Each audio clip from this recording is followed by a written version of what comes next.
أعوذ بالله من الشيطان الرجيم. بسم الله الرحمن الرحيم. أفلا يتدبرون القرآن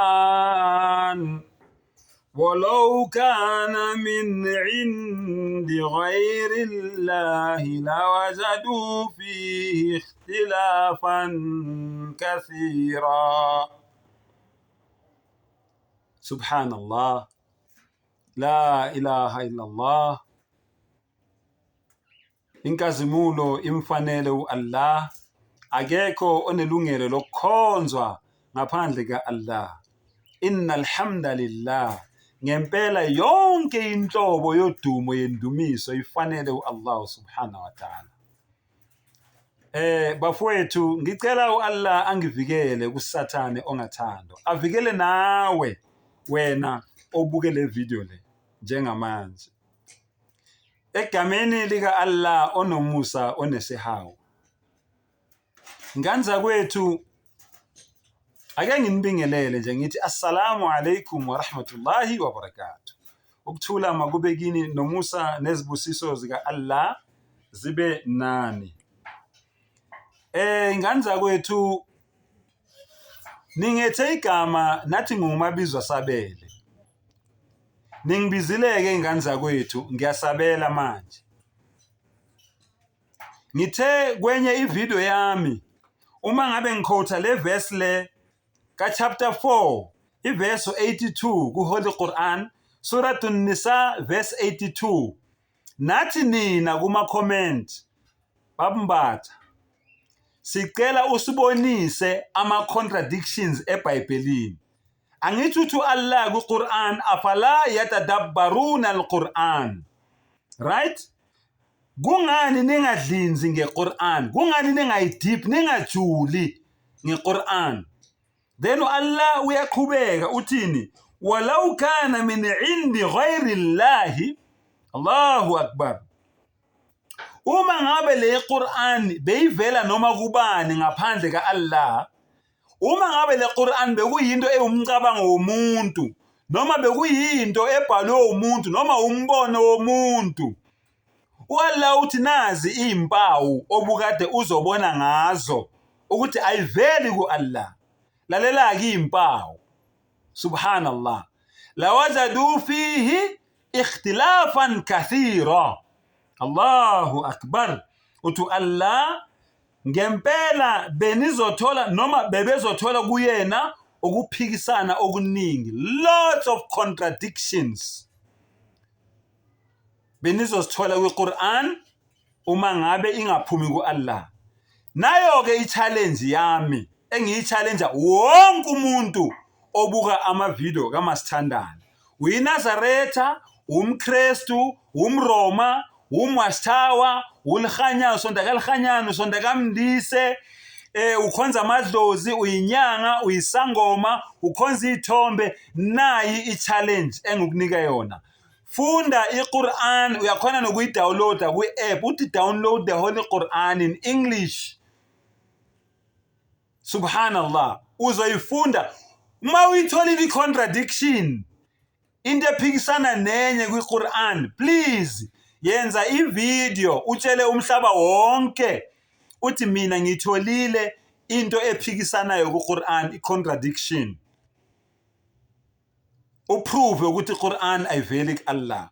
Uthi Allah, that will be the proof uma ngabe kungaba nama contradictions kuQuran ukuthi iQuran ayiveli kuAllah. Ningicelileke nathi ngithe mina there's a lot of contradictions eBhayibhelini. Nicela ukuthi nginibonise, nginivezele lawo ma contradictions. Ngumabizwa sabeleke, ngiyasabela ke. Lalela ke mfowethu, nanka ama contradictions. Angiwakhiphanga wonke, kodwa ngikhiphe la engikhona ukwakhipha. AmaKristu athi uJesu uNkulunkulu. Kusho amaKristu athi uJesu uNkulunkulu oweza emhlabeni ngesimo senyama. Kusho amaKristu. Lalela ke i-contradictions ngenkulumo yamaKristu. 1 Corinthians, abaseKorinte bokuqala isahluko u15 iverse 3 no 4 abasekorinte bokuqala isahluko u15 iverse 3 no 4 uJesu wafa. Lalela incwadi kaTimothy wokuqala isahluko sokuqala iverse 17 uNkulunkulu akafi. Contradiction yokuqala leyo. Contradiction yesibili maHebheru 4 verse 15 uJesu walingwa. uJesu walingwa. Noma futhi ungaya na kuMateyu 2 uJesu walingwa uSathane. AmaHebheru 4 iverse 15 uJesu walingwa. NoMateyu 2 uJesu walingwa. Bese ke uya kuphi? Uya kumaHubo 12. James incwadi kaJames. uJames ngiyacabanga uJuda. uJames esilungwini ngesizulu ngiyacabanga uJuda ekaJuda. Juda 1 verse 13 uNkulunkulu angeke umlinge, akalingwa uNkulunkulu. Matthew 8:24 uNkulunkulu wamaKristu uJesu walala.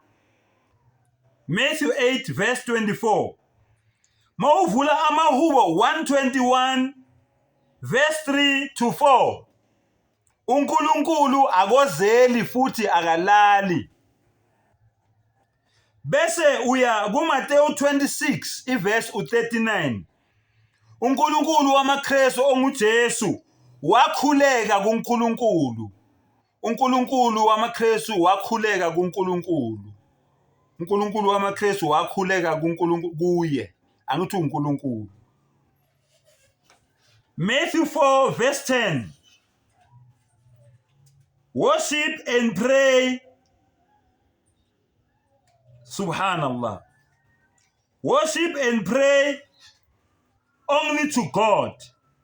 Khonzani uNkulunkulu oyedwa. Bese uya kuphi? Uya kuMarko 13 iverse 32 uJesu uNkulunkulu wamaKristu akazi ukuthi ilanga lokwahlulelwa linini. Mawuya kuIsaiah 46 verse 10 uNkulunkulu wazi konke kusuka ekuqaleni kuze kufike ekugcineni, kuze kufike ekupheleni. Ayikho into uNkulunkulu angayazi.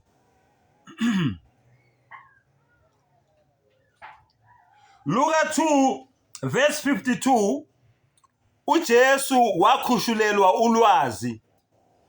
uNkulunkulu wamaKristu wakhushulelwa ulwazi. Bese uya kuIsaiah 40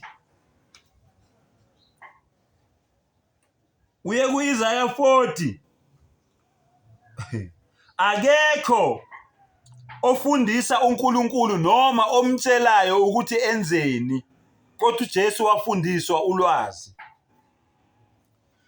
John 14 verse 28 uthi uJesu uNkulunkulu ubaba mkhulu kunami.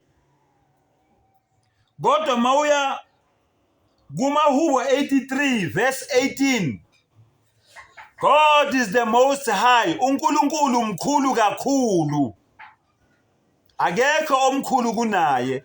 Kodwa uNkulunkulu wamaKristu uyasho ngomlomo wakhe ukuthi uNkulunkulu ubaba wakhe mkhulu kunaye.